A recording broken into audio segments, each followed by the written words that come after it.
Hi everyone. Today we have Seth Narayanan, who I've known for almost a year. And I realize every time we've gotten on a conversation, we've always connected on various topics. It's been such a easy conversation with Seth, having also said that he's so experienced. He's got decades of experience in the technology space and business and just in life. And I've always felt like I'm speaking to a peer, which is incredible because it's not because of me, it's really because how he relates to me. So here's an exciting entrepreneur. So Seth is a CEO and founder of Telliant Systems. They're a product engineering and custom software development company. So you could reach out to them just wanting to know about, any development area, any software support, all kinds of interesting stuff technology related Seth does. So, Seth, I want to welcome you. Thank you so much for joining on the Scale Adventure podcast. So, maybe what we can do, Seth, is if you can introduce yourself and a little bit of your journey, your entrepreneur journey, or just from where you started to where you have reached or reaching to some extent. Hey, thanks a lot, Selvi. Thanks for this opportunity. And I've known you for a year. And again, I concur totally. Great conversations whenever I speak to you. So understanding of the business and entrepreneurs and how people become entrepreneurs. So it's really, really cool to know you and to work with you on that. So I'll take a few minutes. I'll kind of give you a little background about myself and how I got here. So again, I'm the founder CEO of Telliant Systems. We are a product engineering company. We do a lot of work in mobile apps, in cloud, in developing software for various industries and domains. And my personal background is I started out as an engineer with an MBA, and I had two choices. I could get into sales and marketing in India. I did grow up in India, and I could probably have taken that career. I was very close to it. But then I also saw that the computer and software industry was really exploding, and I got an opportunity to work with a software consulting firm called Tata, which is a big name in India. So they offered me a job, and I made the decision at that point, I'm going to go in the computer and software industry, and that turned out to be really a successful choice for me. I'm sure I could have been successful in sales and marketing, but this ended up being a great choice. So I was in India then, in Mumbai, in mid-'80s, and they sent me over to the US and pretty much never went back after that. So I kind of found a great opportunity here to settle down, and I got married and I've got kids here, and so happens that this is my second company. I had a chance to found another company earlier in financial services and financial technology product area, which had a really good run. We had venture investors. We built the product, and we were able to eventually sell the company. And so I moved out of that. And then my first original passion was software engineering. So I got back into it through my current company, Telliant Systems. So that's where I am. I'm actually going to kind of use what you answered as an opportunity. A lot of engineers also want to be entrepreneurs. For some engineers, it's a natural move, but for some engineers, it's a crazy move. I'm sure you're able to resonate. I mean, this is not even a career program kind of podcast. Let's talk about some of the barriers that you really had to overcome, move from an engineer to entrepreneur, because I think it's a totally different game. Absolutely. I mean, that's a great question.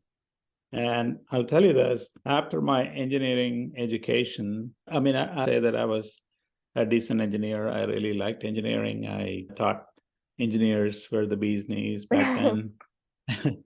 But then when I got my MBA, when I went through that program, my eyes opened to this new field, which is business. The way the business comes together, and engineering is a part of it. So you might be offering a product or a service that uses engineering as its core, but at the end of the day, the business basically runs on finance, on HR, people management, and operations, and so many other things that you don't learn as an engineer. So even though I had an initial career as an engineer, software engineer, right after my education in business administration, I was smitten by it. So I knew that I really wanted to be a business guy, not an engineer. Coding and software engineering was something that I could do. I'm reasonably good at.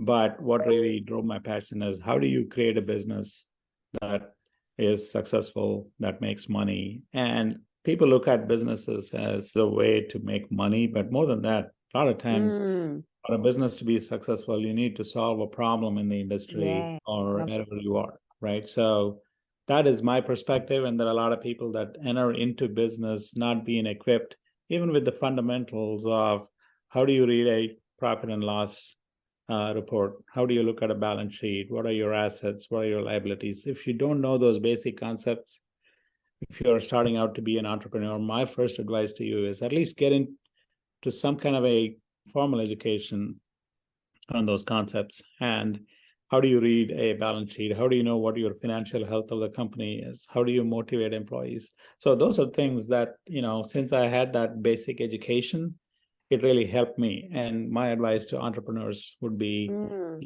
learn some of the science behind it, then you would be a lot better positioned to be an entrepreneur. Granted, understanding the theory does not mean that you're going to yeah. execute it to a scale, but at least you won't make the basic mistakes. You might Yeah. make some more advanced mistakes, but Yeah. that's my advice and recommendation.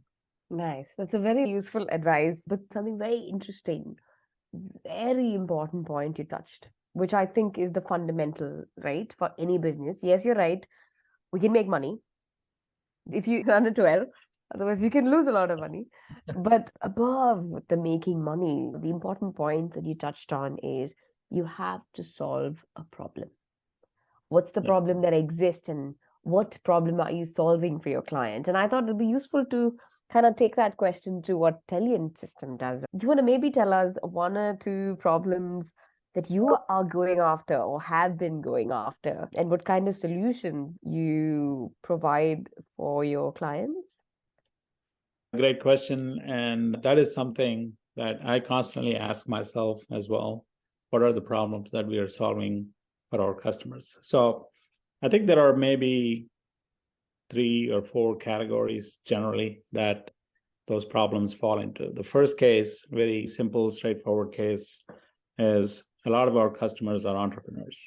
So if you're an entrepreneur and you have an idea for a product or a solution and you are not technical yourself, then you are going to need a team that can build a product for you. So I've Mm, got several customers with that kind of a problem. They are great idea people, but they are not technical. Or they may even be technical. They might have been in the past, but today they cannot get on a computer and code. mm, So that's a very simple problem. And we have a lot of customers that are entrepreneurs that have, launched products through our help. The second problem is you have a product, you have an MVP that you got somehow built with maybe your cousin was a coder or your friend spent some time and you got an MVP together, but then you want to make it scale. You want to launch it. You've tested the product's traction, mm, it has traction in the market, but then suddenly instead of 10 users, you're going to have 1,000 users. So though you need an engineering team that is experienced in building scalable platforms, right? So we have the skills, we have the experience, and we have the knowledge. And how do you make a product scalable? So is it going to scale with 100 users at a time, 1,000 users at a time? Can it have data that is not in gigabytes, but it's going to be in terabytes? mm. What about security? Are you secure enough?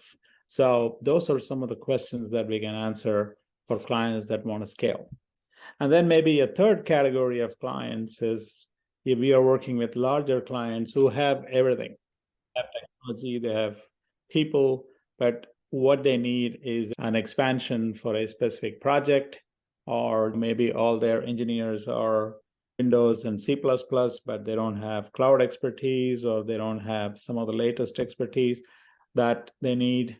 And they just sometimes want an expanded capacity. So those are some situations where we solve a problem for our clients where they are not able to expand quickly enough, or maybe it's temporary. So this is maybe a third case. And then maybe the fourth one is these days, the engineering talent is global, right? So if you are a company that's based in Northern America, in Canada, or in the US, and you do not have access to a global talent pool, that is something that we can bring. So we have engineers in the US, we have engineers in India, we have engineers in Mexico. So if you need to globalize your team, both from a cost perspective, skills perspective, and sometimes maybe even culture and language perspective. So those are some other ways that we work with our clients.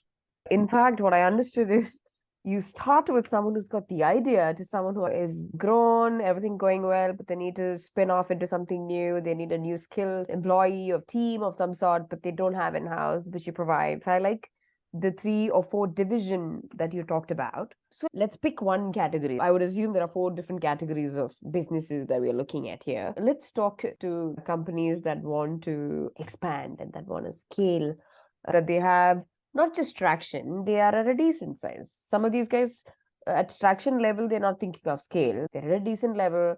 They've got consistent revenue coming in, but everybody in the company is comfortable. Now they're like, wait, we have to make a little uncomfortable decisions and paths, which means we have to scale, which means the problem that arise are new. The problem you face so far is very different for the stage you were in. But if you want to get to a new stage, there are new kinds of challenges. Maybe if you can give an example of a client that you worked with in that stage. And you don't have to talk about all kinds of problem, but what is one key challenge that businesses at that stage face? And maybe an example of a company that you worked and helped solve that stage. Not solve, but Yeah, that's a great point. I can think of maybe a couple of companies that we have worked with where what happens a lot of times is, let's say you have a software product that your company has built and it's in the market and it's been accepted and there are customers paying for it and everybody's happy. Today, if you see in the US especially, but probably globally, I would say disruption is the key word that everybody has latched onto, and rightly so, is right, because people are scanning around them, all around them. Is my pizza being delivered the most efficient way? That problem. Two, is my banking software that I'm using the most efficient or whatever? So there are anybody with a computer and with some knowledge in programming can disrupt. So companies and businesses that have these software products that are kind of mature, it's been in the market for a while, they think they are secure. They do not feel the threat, right? This one example sticks in my mind is that this company had a very mature product that were used by banks. And they thought that, okay, we are inside a bank. The banks use my product. And the product is very complex. And not anybody is going to come tomorrow and, take away my customer. But that did not end up being the case. There were market forces at work where instead of me applying for a loan through a bank, there are other portals and other agencies where I can go apply for a mortgage loan. And then this new category of purpose of this website was that they will then take that loan application and send to 1,000 banks and then get bids on who is going to be the lowest lender. There was a kind of a wedge that came into the market, and suddenly my customer realized, I can't just have this legacy product. I need to have a kind of a product that sort of dulls the competition. So that game is constantly happening across the industry. You think you've got market, you think you have a product and you've got market share. No, these days, your threat can be anywhere in the world, and it can come from anywhere. It can come from a phone, it can come from a watch, it can come from web, or maybe something else that we haven't thought about. So you got to be constantly looking in your front end and see where my threat is, who could be my likely competition, and you build it before your competitor even thinks about it. So you don't constantly innovate, you are going to go there. And that is where we as technology partners can come in. And our advantage is that we are working with dozens of customers at any given time. And so we are working in a lot of different technologies, a lot of different domains. So we kind of are on the front lines of innovation, and we see where technology is growing, we see where business is going. So we can bring that sort of knowledge and expertise to our customers. So we come up to them and say, hey, have you guys thought about this? Why don't you do this? So that's another advantage that customers select us as partners. I totally resonate with the whole what's the next thing to do, because what you have currently is not done. And in fact, I'm always thinking about, wait, it's going to be a matter of months till someone used the same idea. And before you know it, there are 100 people using the same idea. What is my next one that I need to come up with right now so that within now and that period, I still am standing out. I still am doing something outside of norm. I think that was such an important point to mention. But I also think the market is aware now. You have no idea which AI, what's going to come tomorrow, that's going to flip your game, and then you don't have a job. And the best example I have noticed, just to connect with that, we were chatting with someone, we're in the middle of hiring. I mean, we're all always hiring. We're always looking for that talent. Every time you want to just find a way to get it. So we were on a call. We had these urgent bunch of requirements, and we need someone who can write well and content and stuff like that. So we got on a call. And now here's an example. My team moves crazy fast. And I'm always telling them, can I have this tomorrow? I am not giving them any, can I have this next week? Can I have this tomorrow? Can I have this tomorrow evening? Can I have this by 1 o'clock? So I'm giving them time, which means understood it is tomorrow. My team is also producing stuff like that. We've learned to move much faster. And I remember getting on a call with this freelancer. The general thinking is, can I give it to you in 3 weeks? I found it funny because I thought I didn't understand that well. I said, wait, what? In 3 weeks. And then I said, no, I can't give you that because my team can get it done. Even if they cannot give me tomorrow, they will give me the day after. So that job is out. I can't give you that. What else can you do? And the person said, I can transcribe for you. And I said, I have a software that gives it to me in 30 seconds. And there's a real bad news over here. Is that the job you said, I'm going to give it to you these many days, I can do that for you. The reality is I have software to do all of that job. Is it going to be accurate? No, it's not. But it's going to be 90%. The 10% my team would do. I don't need somebody freelancing with me to get that job done. So the reality is, even as individuals today, your skill is obsolete. Your skill is old already. Your skill is not required already. It's such a terrible news to say this out loud. It's sad. But it's also at the same time for you to wake up and say, wait, what do I have to do differently today to survive?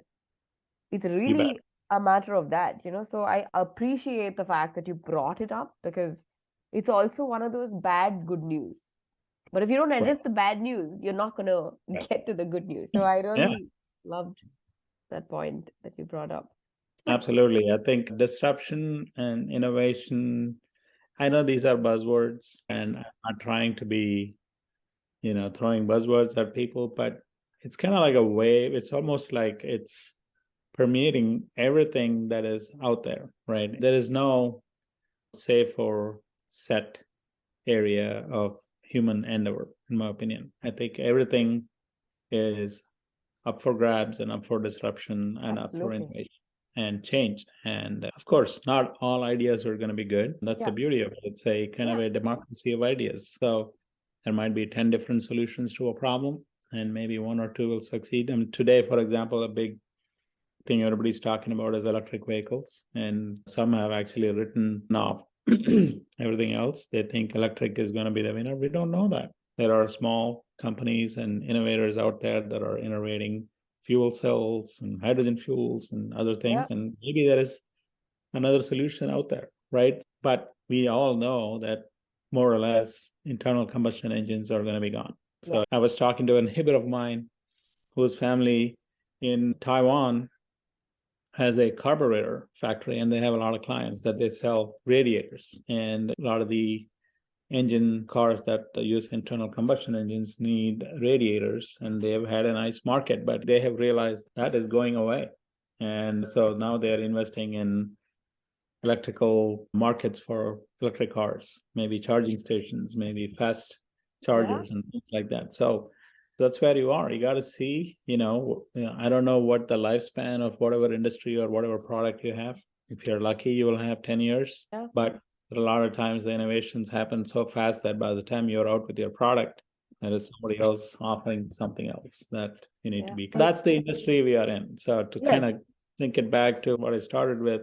So what we offer at our core is we are your innovation partners. We are your Love that. technology partners. So use us. You can. That's a great use case. Is give Yeah. us. Maybe you have your core team supporting your core product and core customers. Great, but if you need somebody to come up with some proof of concept, some pilots, some things that you can play with that you don't want to distract your core team with. Somewhere you also come in as an outsourced innovation buddy. You take up Exactly. the challenge, you come up with. Now that you've talked about a lot of on the disruption and a bunch of that, you're right. We're in the present. That's what's happening. Whether you want to address it, not address it, it is happening. It is happening all over the place. But one thing that hasn't changed, that has always been a challenge, is people. People have always been a challenge. Hiring has always Yeah. been a challenge. I mean, even as a small company, we also struggle in hiring. In fact, I've noticed today we have more people without jobs and we are struggling to hire. It's a bit crazy situation, right? Because I have every single day profiles after profiles coming in. Number of people I interview in the week is one or two. So how are you guys hiring? Yeah, that is probably a big chunk of my time goes into that because that is my job as a CEO of the company is to set ourselves for growth. So two big areas are finding customers. There is once we find because we are a people heavy business Yes. and for servicing our customers, we need people.